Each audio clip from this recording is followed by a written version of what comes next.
This is another good shooting drill. It's for the mid-range preferably, but you can also do variations leading out to the three-point line. It's the Ray Allen shooting drill. It's a very old drill I used to do a long time ago growing up. But it's +1, -2. So if you make a shot, you get +1 point. If you miss it, you get -2. You want to go to 10 or -10. Getting to 10 is very difficult at times, especially when you get on those shooting slumps. So this is how you kind of battle that mentally and physically. We're going to go ahead and walk through this. Well, we're going to go full speed.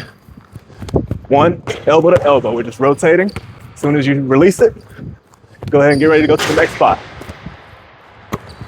You want to catch, set your feet. So right now I'm back at 0.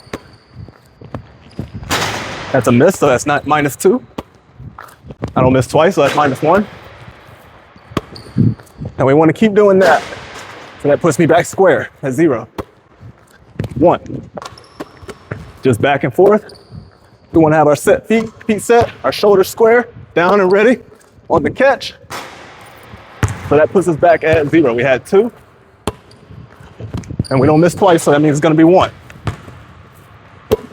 With a drill like this, it's very important that you capitalize and minimize your misses. You can't miss 2 in a row on this drill. It becomes very detrimental quickly. That's why when I'm doing this, it helped me really get better at getting on that shooter's roll, especially in this elbow mid-range. I very rarely miss 2 in a row from here, as you can see in this video. So the goal is to go to 10 or -10 there. That's how I like to start out. We can also work out to the three-point line. Sometimes I'll do the wing to the corner, back and forth, and it'll be +1, -2, same thing.